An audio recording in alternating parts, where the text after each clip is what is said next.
পরমাণু চুক্তির ইস্যুতে সিপিএম যে প্রয়াত মনমোহন সিং ভারতের প্রধানমন্ত্রী তার সরকারের উপর থেকে যে সমর্থন প্রত্যাহার করেছিল, সেই সমর্থন প্রত্যাহার কি সঠিক সিদ্ধান্ত ছিল সিপিএমের? আজকে যখন ভারতের প্রাক্তন প্রধানমন্ত্রী প্রয়াত হওয়ার পর স্বাভাবিকভাবেই এই প্রশ্নগুলো কিন্তু উঠছে। ঐতিহাসিক ভুল সিপিএমের মনমোহন সরকার থেকে সমর্থন প্রত্যাহারের সিদ্ধান্ত কি আত্মঘাতী? বিষয়টি নিয়ে কিন্তু ইতিমধ্যেই জাতীয় রাজনীতিতে আলোচনা চলছে। সিপিএম ও বামফ্রন্টের মধ্যে ঐতিহাসিক ভুল নিয়ে সমস্ত রাজনৈতিক দলের মধ্যে যেমন আলোচনা চলে, তেমনি বামফ্রন্টের মধ্যেও এখন কিন্তু এই আলোচনা আরও বেশি করে চলছে। আজকে এই নিয়েই আমাদের বিশেষ প্রতিবেদন, সিপিএমের ঐতিহাসিক ভুল। এর আগে জ্যোতিবাবুকে প্রধানমন্ত্রী না করা যদি তাদের ঐতিহাসিক ভুল হয়, তাহলে প্রয়াত প্রধানমন্ত্রী মনমোহন সিংহ সরকারের উপর থেকে সিপিএমের এই সমর্থন প্রত্যাহার আজকে কি ঐতিহাসিক ভুল? এই নিয়ে আজকে আমাদের আলোচনা। আমাদের মধ্যে উপস্থিত হয়েছেন বিশিষ্ট রাজনৈতিক বিশ্লেষক মৃন্ময়দা। আপনাকে প্রথমেই ভ্যানগার্ডের পর্দায় স্বাগত এবং নমস্কার। দ্বিতীয়ত দেখুন, আমরা গতকালই একটি বক্তব্য সিপিএম এর প্রাক্তন কেন্দ্রীয় কমিটির নেতা বা বর্তমানে তিনি সর্বভারতীয় কৃষক নেতা হান্নান মোল্লা গতকালই আমাদের বলেছিলেন যে এই ভুল তাদের ঐতিহাসিক, তারা এখন স্বীকার করছে। সেটা বামফ্রন্টের মধ্যে সবথেকে বড় শরিক একসময় ছিলেন ফরওয়ার্ড ব্লক, তারাও স্বীকার করছেন যে না, এটা আমাদের ভুল হয়েছে। এই দ্বিতীয় পর্বে আমরা যাওয়ার আগে, আলোচনা আরো এগিয়ে নিয়ে যাওয়ার আগে, গতকাল হান্নান মোল্লা ঠিক কি বলেছিলেন আসুন সেটা আরো একবার আমরা শুনে নিই।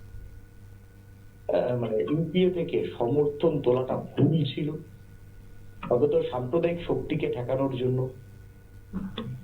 এটা ঠিক ছিল না। ফার্স্ট ইউপিএ আজ পর্যন্ত যতগুলো বুর্জোয়া গভর্নমেন্ট হয়েছে, বুর্জোয়া গভর্নমেন্ট স্বাধীনতার পর ফার্স্ট ইউপিএ ছিল সব, তার মধ্যে বেশ। তবে এটা ঠিকই যে ওইতে যেমন একদিকে কংগ্রেসেরও লোকসান হলো, কংগ্রেসও সেই থেকে আর রিকভার করতে পারছে না, তেমনি লেফটও ধীরে ধীরে ক্ষয়ে গেল। ওইটা একটা, ওই পরিস্থিতিতে একটা ঐতিহাসিক মোড় ছিল।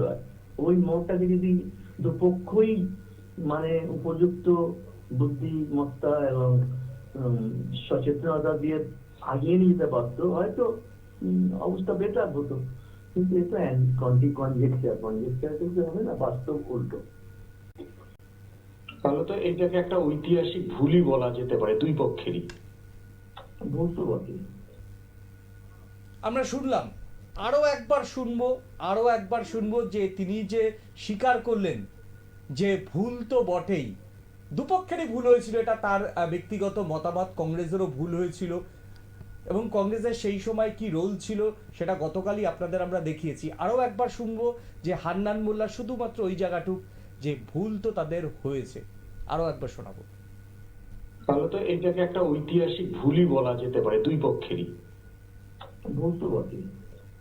আমরা শুনলাম তিনি কিন্তু সরাসরি স্বীকার করলেন যে ভুল তো বটে, একদম তার তিনি যে শব্দটা ব্যবহার করেছে সেটাই। এবার আমরা যাবো মণিময়দার কাছে।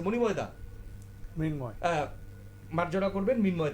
মৃন্ময়দা, ভুল তো বটেই, এত বছর পর সিপিএম এর সেটা বুঝতে সময় লাগলো? প্রথম কথা হচ্ছে, ধরুন এটা মানে যিনি বলেছেন উনি তো মানে সিপিএম এর একজন বড় মাপের লিডারই, তাত্ত্বিক বক্তা। সে কৃষক সংগঠনের উনি নেতাও। তো সেদিক থেকে বলছি, ধরুন party, CPM party as a party সেটাকে এন্ডোর্স করে কিনা, ওনার এই বক্তব্যটাকে পার্টি স্বীকৃতি দেয় কিনা, যে ওই সময়ে আমরা যে পজিশনটা নিয়েছিলাম সেই পজিশনটাতে ঠিক ছিল না, ভুল ছিল, এটা পার্টি এন্ডোর্স করেন কিনা, সেটা হচ্ছে মুদ্রা কথা। কারণ এটা উনি ব্যক্তিগতভাবে ওনার একটা ফিলিংস, ওনার মত এটা মনে হতে পারে উনি রেখেছেন। সেটা যদি সংগঠন হিসেবে সিপিএম অ্যাকসেপ্ট করে, গ্রহণ করে যে হ্যাঁ সত্যি আমরা ওই সময় যেটা পজিশন নিয়েছিলাম সেটা ভুল ছিল, তাহলে ধরুন এটা একটা বিষয়। এখন ধরুন আমার কাছে যেটা মনে হয় যে ধরুন যদি সিপিএম পার্টি এটাকে ভুল বলে স্বীকার করে নেয়, হ্যাঁ, যেটা আপনি উদাহরণ হিসেবে এনেছিলেন 96-এ জ্যোতিবাবু। জ্যোতিবাবু প্রাইম মিনিস্টার হওয়াটাকে আপনার এই হিস্টোরিক্যাল ব্লান্ডার বলেছিলেন, যেটা তারা অ্যাকসেপ্ট করেনি। মানে জ্যোতি বসু প্রাইম মিনিস্টার হওয়াটা তারা আটকে দিয়েছিলেন। জ্যোতি বসু কিছুদিন পরে সেটা বলেছিলেন যে এটা একটা হিস্টোরিক্যাল ব্লান্ডার, উনি দীর্ঘদিন পরে বলেননি। কিন্তু এখানে হচ্ছে যে এটা একটা কিন্তু নীতিগত স্ট্র্যাটেজি বলা হয় এটারে, রণনীতিগত একটা পজিশন। সেই পজিশনটা হচ্ছে যে আপনারা যদি দেখেন আর কি, যে প্রকাশ করার দ্য মার্কসিস্ট, সিপিএম এর যে থিওরিটিক্যাল অর্গান আছে, 3 মাসে যেটা বের করা হয় আর কি, মোস্ট থিওরিটিক্যাল অর্গান কমিউনিস্ট মুভমেন্টের মধ্যে এখনো পর্যন্ত আমার কাছে মনে হয় সেটা একটা ভালো এনরিচ থিওরিটিক্যাল অর্গান। সেটার মধ্যে উনি এই নিউক্লিয়ার ডিল নিয়ে উনি যে অ্যানালাইসিসটা করেছেন, সেই অ্যানালাইসিসের মধ্যে যেটা আমার কাছে যেটা মনে হলো, সেটা উনি বলেছেন যে এটা হচ্ছে মানে মনমোহন সিং এর যে জমানাটা 2004 থেকে 2014 পর্যন্ত, তো প্রথম ইউপিএ জমানার মধ্যে মনমোহন সিং এর যে এতদিনকার ভারতবর্ষের যে ফরেন পলিসি যেটা ছিল, সেই ফরেন পলিসিটা ছিল নন অ্যালাইনমেন্ট মুভমেন্টের উপর দাঁড়ানো, নেহরুবিয়ান ঘরানার উপরে। অর্থনীতিটাও ছিল নেহরুবিয়ান ঘরানার উপরে, মিক্সড ক্যাপিটালিজম, মিক্সড ইকোনমি যেটাকে বলা হয়, আরেকটা যে ইকোনমি ও মিশ্র অর্থনীতি, আরেকটা ছিল যে নন অ্যালাইনমেন্ট মুভমেন্টের উপর ফরেন পলিসিটা ছিল। সেটা থেকে দুটোটা থেকে শিফট করা হয়, একটা হচ্ছে গ্লোবালাইজেশন, প্রাইভেটাইজেশন, লিবারালাইজেশন, এটার মাধ্যমে আপনার মিক্সড ও মিশ্র অর্থনীতি থেকে পরিবর্তন করা হয়, শিফট করা হয়। আবার নন অ্যালাইনমেন্ট থেকে আমার ইউএস এর উপরে, মানে মার্কিনের উপরে নির্ভরশীল একটা বৈদেশিক নীতি তৈরি করা হয়। তো এই যে একটা শিফট, সেটা তো ধরুন মানে যেহেতু তারা কমিউনিস্ট পার্টি করেন, তাদের কাছে কিন্তু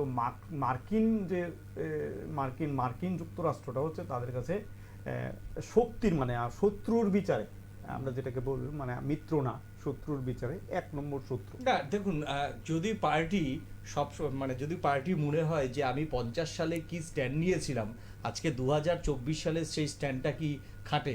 না আমি সেটা বলছি না, আমি আমার কথাটা একটু করে আমি একটু রাখার চেষ্টা করি। সেটা হচ্ছে যে না, আপনিও বলছেন, আমি জাস্ট একটা কথা আপনি বলবেন, আপনি কি ব্যক্তিগতভাবে মনে করেন? না আমি কিন্তু তাদের যে পলিটিক্যাল পজিশনটাকে বলার চেষ্টা করছি, পার্সোনালি কিছু ব্যাপার না। মানে পলিটিক্যাল পজিশনটা হচ্ছে তারা মার্কিনের বিরোধিতা করাটা তাদের কাছে একটা প্রধান বিষয়, এটা তাদের কর্মসূচির মধ্যে আছে সিপিএম এ। আমি আপনাকে একটা কথা বলে তথ্য দিই, যে যেই সময়তে দাঁড়িয়ে প্রকাশ করার সিদ্ধান্তটা নিচ্ছে, প্রকাশ করা না এজ এ পার্টি, পার্টি বা প্রকাশ করার তখন সামনে চলে সাময়িক রোল, পার্টি যেই সময় সিদ্ধান্ত নিচ্ছে সেদিন বা সেই সময়তে শুধুমাত্র ভারতের 5 লক্ষ ছাত্রছাত্রী তারা আমেরিকাতে পড়তে যাবে। না আমি বলছি যে 5 লক্ষ ছাত্রছাত্রী যাবে বা না যাবে সেটা আমেরিকাতে পড়তে যাবে, না, সেটা আপনি এখানে বসে মার্কিনীদের বিরুদ্ধে গালাগাল করছেন, আর ভারতবর্ষের 5 লক্ষ ছাত্রছাত্রী তারা মার্কিন যুক্তরাষ্ট্রে পড়তে যাবে, তখন কি আপনার নীতিটা, দলের নীতিটা একটু পরিবর্তন করা উচিত ছিল না? এটা হচ্ছে মানে আমার বারবার বলছি যে এটা হচ্ছে তাদের রাজনৈতিকগতভাবে নীতিগত প্রশ্ন, যে তারা যে ফরেন পলিসিটা, সেই ফরেন পলিসির বর্ষামুখটা মার্কিনের উপর নির্ভরশীল, মার্কিন মুখাপেক্ষী হতে পারবে না। আর যে নিউক্লিয়ার ডিলটা করা হলো, সেই নিউক্লিয়ার ডিলে ভারতবর্ষের যে মানে স্বাধীন যে পজিশন, সেই পজিশনটা থাকলো না। আজকে কি নেই স্বাধীন পজিশন? নেই, আমার কথা হচ্ছে সেই স্বাধীন পজিশনটা থাকলো না। সেই অর্থে যেমন ধরেন নিউক্লিয়ার ডিলের যে তেল যে বিষয়টা, সেটা এখানে 123 নম্বর যে সংশোধনী যেটা আছে, সেটার মধ্যে সমস্ত প্রশ্নেই আপনি যা কিছু নিউক্লিয়ারের প্রশ্ন করবেন সব কিছুই আপনার মার্কিনের উপর নির্ভরশীল। যেমন ধরুন ইরানের প্রশ্ন ভারত সরকার যদি মার্কিন যদি ইরানের বিরুদ্ধে ভেটো দেয়, মানে সব বিরোধিতা করে, ভারত সরকারও সেটার পক্ষে দাঁড়ায়। তো সেদিক থেকে তারা বলেছে যে আমরা মার্কিনের উপর নির্ভরশীল যে ফরেন পলিসিটা, আর তার উপর নির্ভর করে যে পারমাণবিক চুক্তি যেটা আছে, নিউক্লিয়ার ডিল, সেই ডিলটার আমরা বিরোধিতা করি। এবং এটা আমরা বহুবার তারা যেটা বলেছেন, আমি বারবার বলছি, তাদের লেখা তারা তো বলছেন গতকাল, এখন তাদের বক্তব্যটা আমরা শুনিয়েছি।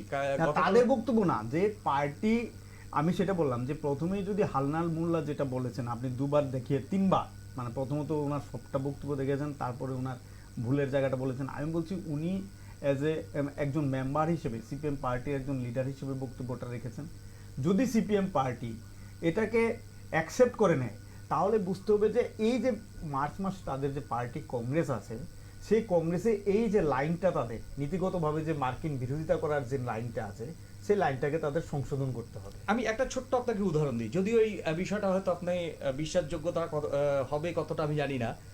ওই সময়তে দাঁড়িয়ে আমার আমি নাম করছি না, তিনি যেহেতু গত হয়েছেন আমি নাম করছি না, একজন সিপিএম বিধায়ক, তিনি একেবারে পরমাণু চুক্তির বিরোধিতা করছেন এবং তার বাড়িতে আমি দেখছি সমস্ত যে প্রসাধনী সামগ্রী জনসন অ্যান্ড জনসন, তার বাচ্চা দেখি জনসন অ্যান্ড জনসনের ক্রিম মাখছে। আমি সেই খুব ছোট ছিলাম সেই সময়তে, সাংবাদিকতা সবাই হাতে করেই দিয়েছে। আমি প্রশ্ন করেছিলাম যে আপনারা একদিকে বলছেন মার্কিন যুক্তরাষ্ট্রের বিরোধিতা আর অন্যদিকে ফরেন কোম্পানির জিনিসপত্র মাখছেন। আমি অপোজ করছি না, আমি বলছিলাম তাহলে কোথায় গান্ধী? তাহলে গান্ধীও তো একটা সময়তে কিন্তু মায়ের দেওয়া মোটা কাপড় মাথায় তুলে নেড়ে ভাই এই ডাক দিয়েছিলেন, এবং তিনি কিন্তু কখনোই ইংল্যান্ডের শিল্প বিপ্লবের ফলে যে মসৃণ কাপড় এসেছিলেন সেটা ব্যবহার করেননি।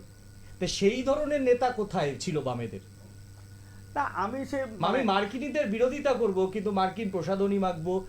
সেই সময়তে দাঁড়িয়ে যে কোম্পানিগুলি যদি দেখেন, তথ্য প্রযুক্তিতে যে কোম্পানিগুলো দেখেন, সেখানে সমস্তটাই মার্কিনীদের দাপট, এবং সেই সময় বহু সিপিএম নেতার তারা ফোন, তারা বাড়িতে ইলেকট্রনিক্স জিনিস সমস্ত মার্কিন জিনিস ব্যবহার করছে।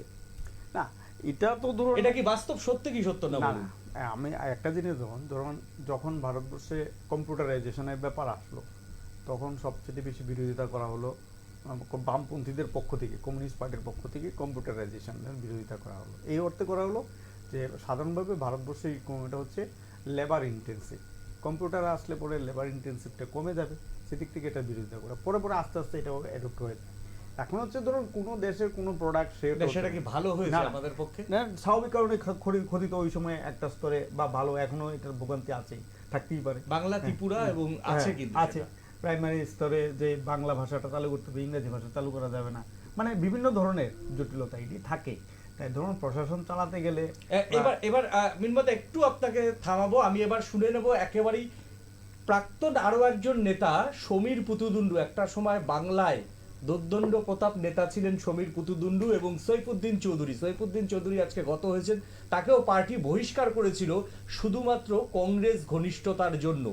এবং এই মুহূর্তে সমীর পুতুদুন্ডু একটি আলাদা বামপন্থী দল তিনি করেছেন, তার নাম হচ্ছে পিডিএস, এবং রাজ্য রাজনীতিতে বা বাংলার রাজনীতিতে সেইভাবে কিন্তু পিডিএস কিন্তু খুব একটা বড় শক্তি নয়, তবে তারা রাজনৈতিকভাবে কর্মসূচি করছে। তবে সেদিনের বিষয় নিয়ে আমরা কথা বলেছিলাম যে একসময়ের সিপিএম এর প্রাক্তন নেতা সমীর পুতুদুন্ডু, বর্তমানে তিনি পিডিএস নামে একটি দল করেন। আমরা দেখে নেব সমীর পুতুদুন্ডু তিনি তার অতীতের যে বামফ্রন্টের যে ভুল, সেই ভুল নিয়ে তিনি কি বলছেন। আসুন সবার আগে সেটাও একবার দেখে নিই।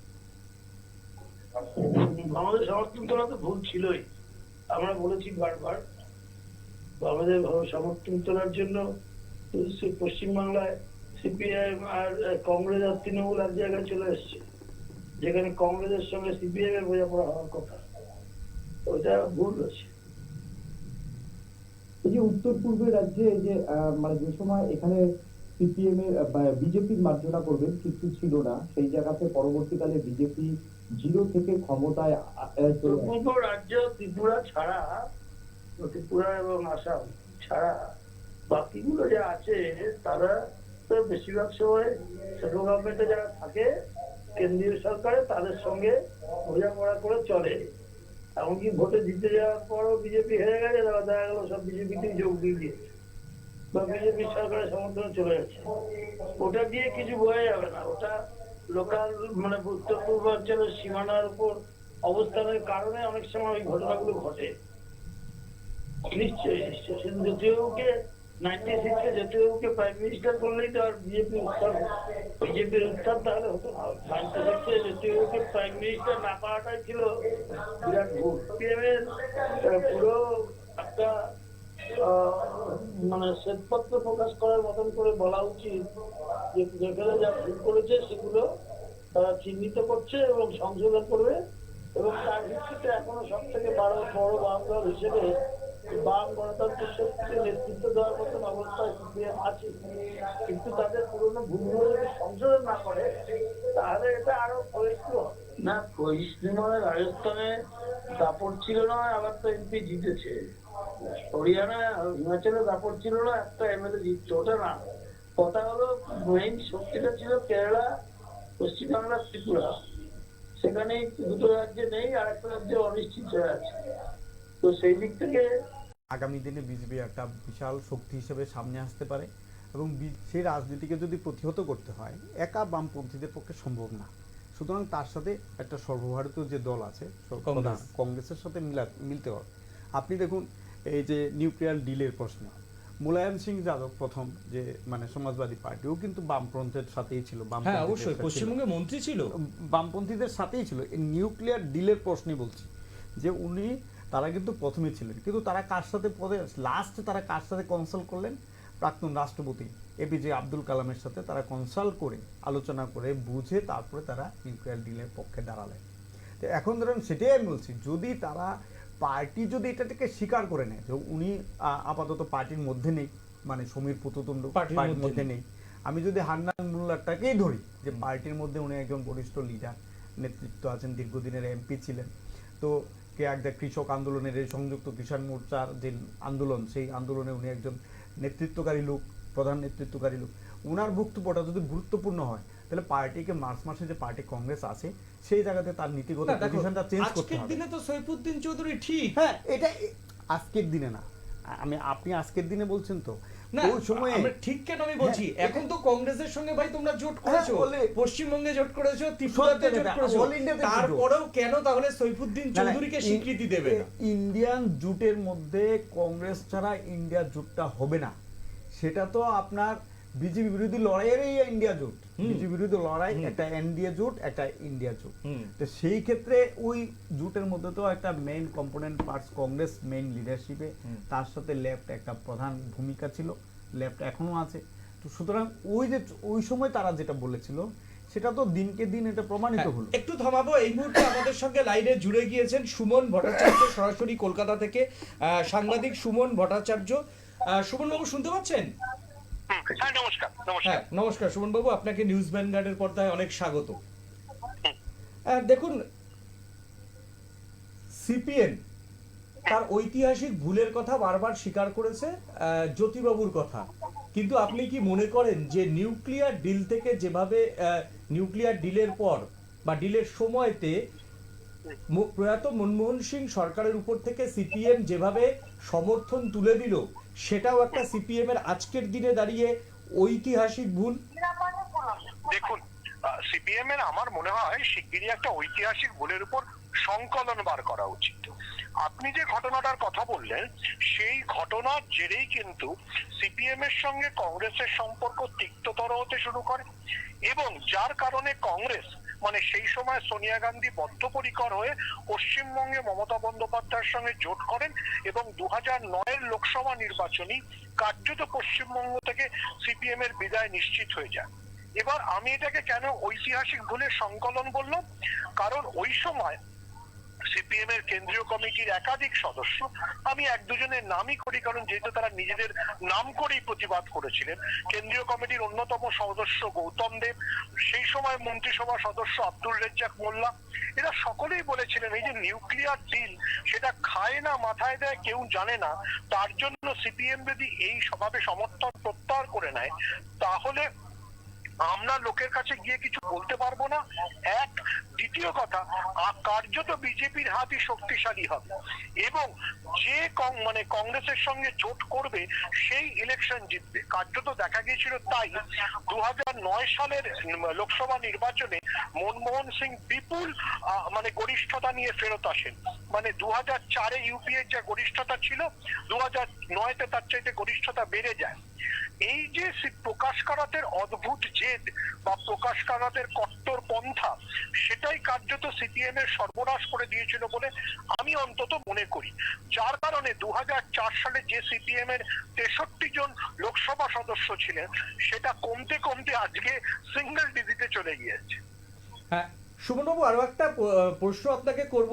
সমীর পুতুতুন্ডু তিনি আমাদের একান্ত সাক্ষাৎকারে জানালেন যে সৈফুদ্দিন চৌধুরীকে দল থেকে বহিষ্কার করে সিপিএম আরো একটা বড় ভুল করেছে এবং আজকের দিনে সেই ভুলটাও স্বীকার করা উচিত, কারণ সৈফুদ্দিন চৌধুরী কিন্তু বিজেপির বিরুদ্ধে লড়াই করার জন্য তিনি কংগ্রেসের সঙ্গে জোট চেয়েছিলেন এবং আজকের দিনে দেখুন 92 বাবরি মসজিদ ভাঙার পরই সফিদার সঙ্গে আমার ব্যক্তিগত সম্পর্ক খুব ভালো ছিল, সমীরদার সাথে আমার এখনো একটা সম্পর্ক আছে।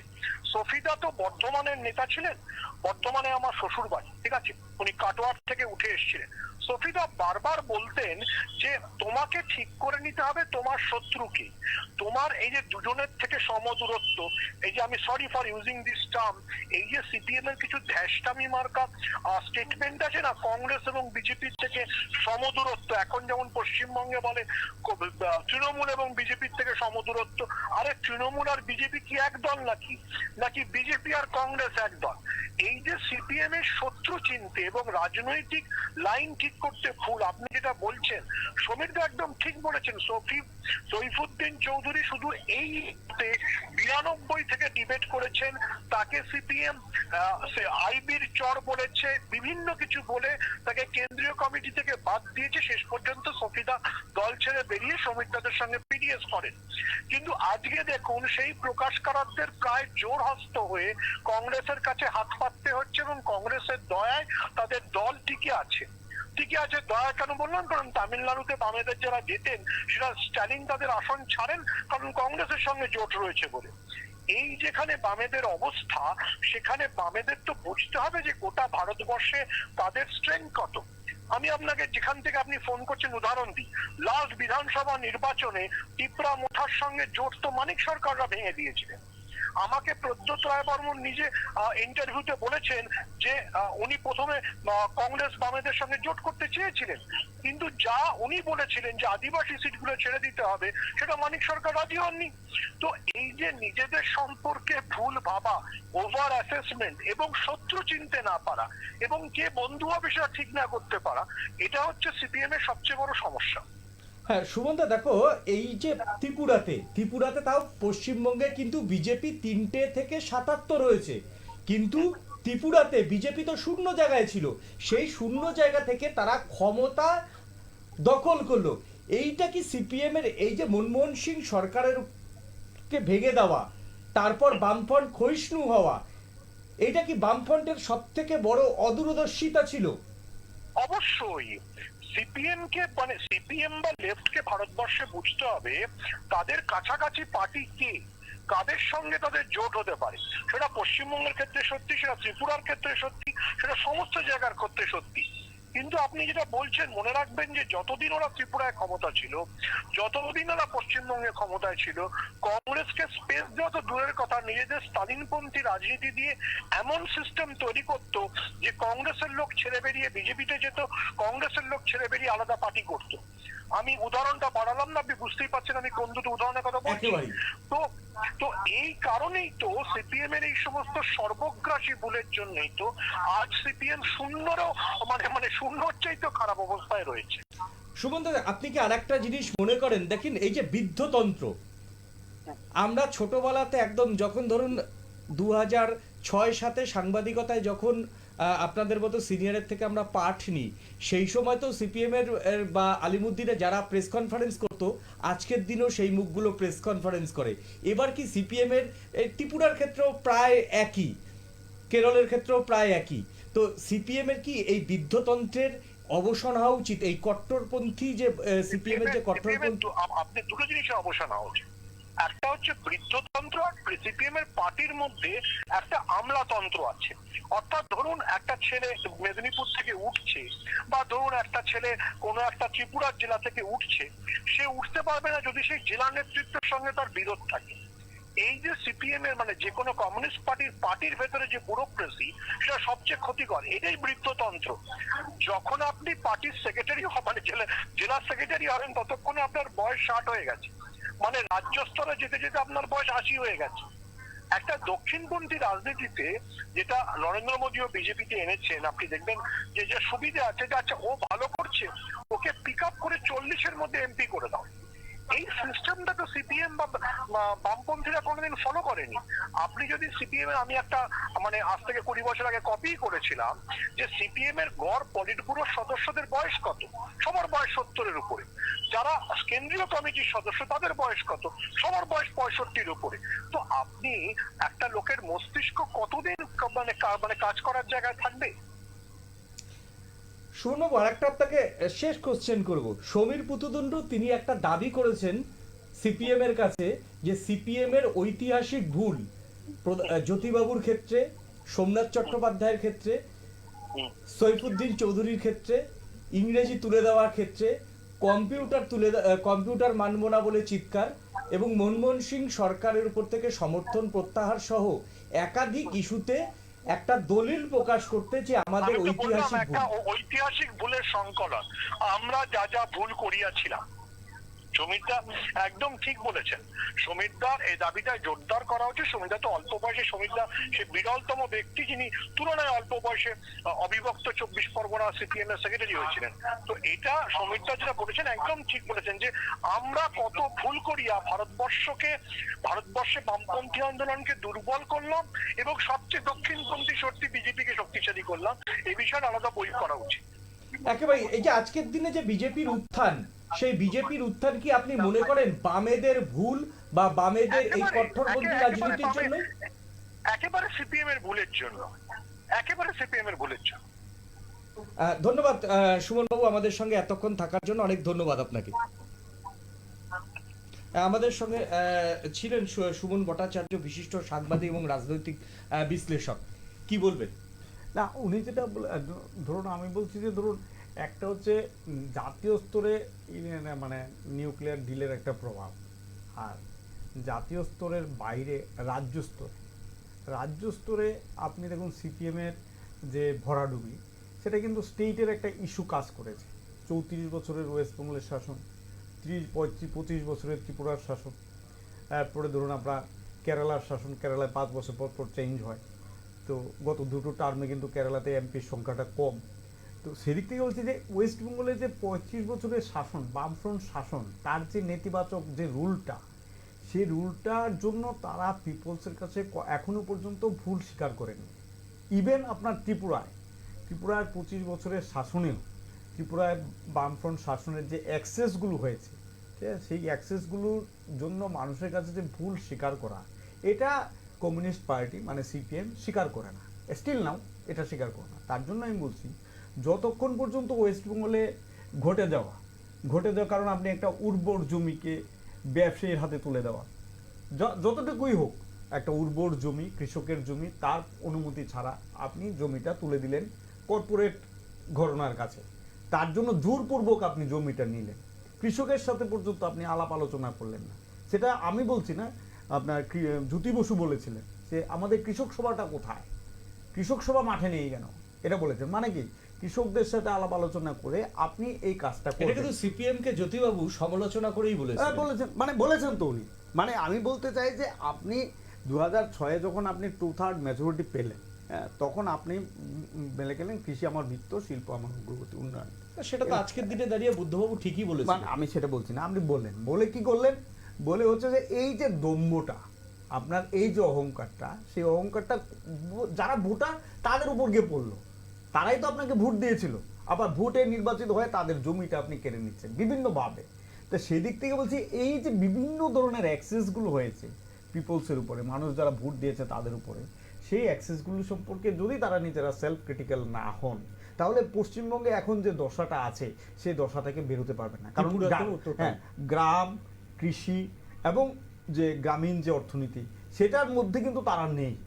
সেই জায়গাটাকে তারা অ্যাড্রেস করতে হবে। অ্যাড্রেস করতে গেলে প্রথমে আপনাকে আপনার সংশোধনটা করতে হবে, ভুল সংশোধন করতে হবে, যে আমি ভুল করেছি এটা বলতে হবে। ত্রিপুরার ক্ষেত্রেও সেম, এটা বলতে হবে আপনাকে। আপনি কি মনে করেন ত্রিপুরায় যে বৃদ্ধতন্ত্র চলছে পার্টির এবার? আমি বৃদ্ধতন্ত্র বলতে সিপিএম এর যে সাংগঠনিক যে স্ট্রাকচারটা, এই স্ট্রাকচারটার প্রোডাক্টই হচ্ছে কিন্তু বৃদ্ধতন্ত্র। সিপিএম এর যদি আপনারা অর্গানাইজেশনাল স্ট্রাকচার দেখেন, সেই স্ট্রাকচারের মধ্যেই আছে তাদের বৃদ্ধতন্ত্রের যে লিপিবদ্ধ, আপনারা যেটা বারবার বৃদ্ধতন্ত্র বলছেন। তো সেই স্ট্রাকচারটাই কিন্তু একটা ব্যুরোক্রেটিক।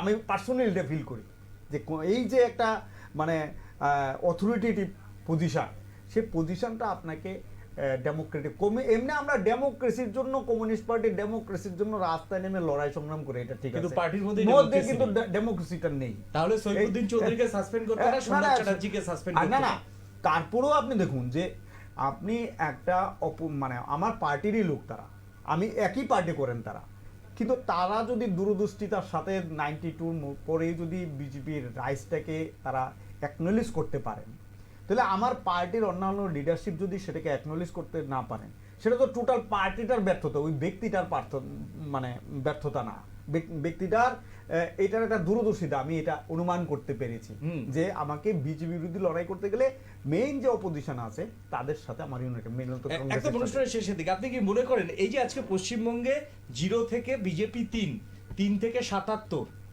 যেখানে তাদের একটা লোকসভাতে তারা থার্ড পজিশনে যেতে না, সেখানে আজকে তাদের প্রথমে 18, এখন 10টা-12টা আসন তাদের, এবং পশ্চিমবঙ্গ থেকে বিজেপি রাজ্যসভার সাংসদ পর্যন্ত গেছে এখন, যেটাকেও একটা সময় পরিকল্পনা করতে পারতাম না আমরা। সেই জায়গাতে ত্রিপুরাতেও তাই, একেবারে ত্রিপুরাতেও এখন চারিদিকে পদ্ম।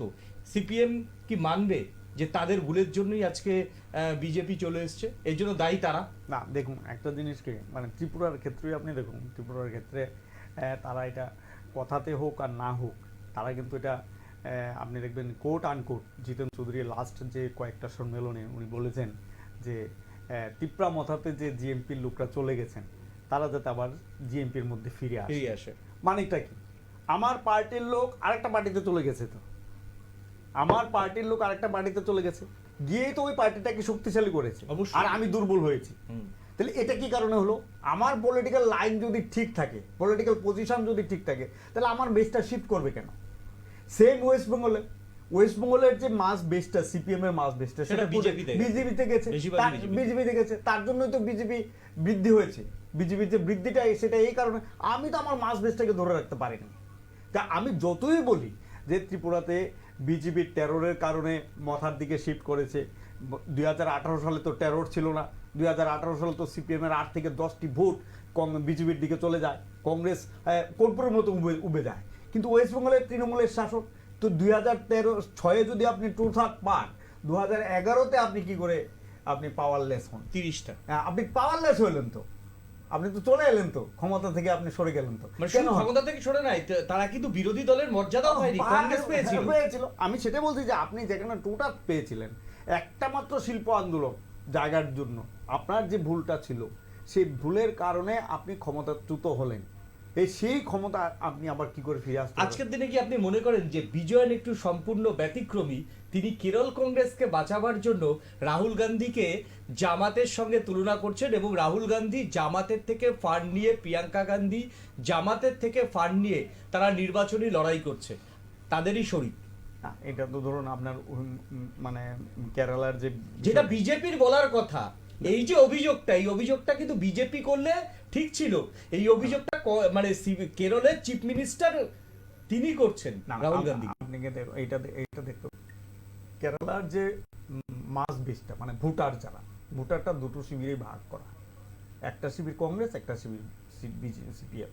সেখানেও কিন্তু বুলপুরের মতো কিন্তু বিজেপি উঠুক, মানে আমি বলছি যে মেজর যে শেয়ারটা সেটা দুটো শিবিরে ভাগ করা।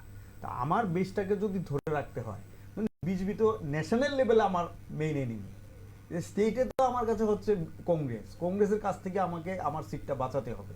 তার জন্য কংগ্রেসের যে সেন্ট্রাল লিডারশিপ আছে তাকেই তো আমি অ্যাটাক করব, সেই কারণে তারা এটা করে। না, এটা অন্য কারণ না, অন্য কারণ না, এটা যে আমাকে যদি এই মুহূর্তে রাজনীতিটা আমাকে যদি সিপিএম বাঁচাতে হয়, তাহলে না, আপনি যেটা বলছেন ঠিক আছে, রাজ্যের ক্ষেত্রে কেন্দ্রের সঙ্গে কোথাও একটা সম্পর্ক রাখা জরুরি, তাই সুকৌশলে নরেন্দ্র মোদীকে একটা না, এটা আমি বিশ্বাস করি না যে ধরুন বিজেপির সাথে কেন্দ্র রাজ্য সম্পর্কের প্রশ্ন, একটা স্টেটের সাথে সেন্ট্রাল গভর্নমেন্টের স্টেট আর কেন্দ্রের যে কেন্দ্র রাজ্য যুক্তরাষ্ট্রের কাঠামোর মধ্যে ফেডারেল স্ট্রাকচার যেটাকে বলা হয়, আমি চিফ মিনিস্টার নিয়ে কিছু বলছি না, চিফ মিনিস্টার প্রধানমন্ত্রীর পদ নিয়ে আমি কিছু বলছি না, এটা না, তারা কথা বলতেই পারে। এটা কেন্দ্র রাজ্য সম্পর্কের প্রশ্নে আপনার এক সরকারের সাথে আরেকটা সরকারের সাথে সম্পর্ক থাকবে, দ্বন্দ্ব থাকবে, কিন্তু সিপিএম এর বিজনের যে মানে কেরালার যে সিপিএম পার্টি, সে পার্টি বিজেপির প্রতি ইনক্লাইন্ড, হ্যাঁ টেকনিক্যালি আপনি যেটা বলছেন,